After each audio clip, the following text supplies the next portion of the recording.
اب ذرا غور سے سننا میرا جملہ. بندہ کہے بدبختہ، اسے ہم دشمن قرار دے کے نظروں سے ہٹا دیتے ہیں. اگر آپ کا دین کہے او بدبختہ، اس کو کیسے ہٹائیں گے؟ دوستو یہ ذہن بنا لو، بدبخت نہیں رہنا، بدبخت نہیں رہنا. ٹھیک ہو گیا؟ ذہن بنا لے. اب آپ نے ایک موتی سمجھ لیا، بدبخت کون ہوتا ہے. اب ذرا اس کا دوسرا رخ پہ آ جائے، خوش بخت کون ہوتا ہے؟ سبحان اللہ. ہم اپنا مطلب وہ کیا کہتے ہیں کہ آئینہ رکھ کے سامنے خود کو دیکھ رہے ہیں. ایک تو وہ ہو گئی. دوسری بات یہ ہے کہ خوش بخت کون ہوتا ہے؟ سارا زمانہ کہہ دے یہ بدبخت ہے، بیچارہ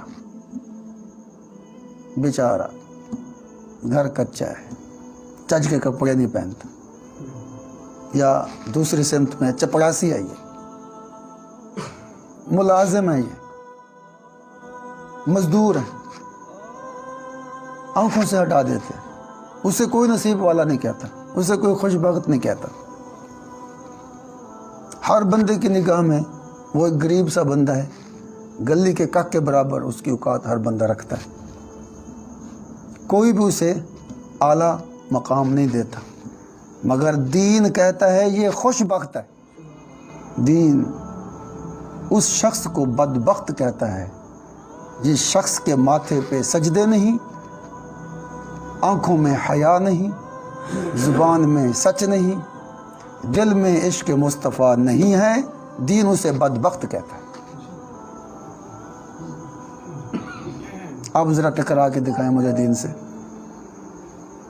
بندے سے تو ٹکرا گیا نا، کسی نے کہا بدبختہ، لاٹھی اٹھائی، شروع ہو گئے.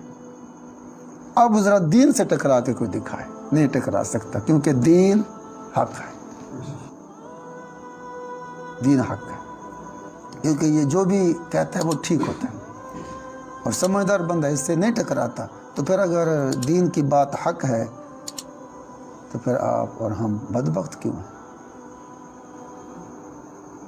ادھر سے حق مانتے ہیں، پھر سچ مانتے ہیں، دین کو سجن مانتے ہیں، سب کچھ مانتے ہیں.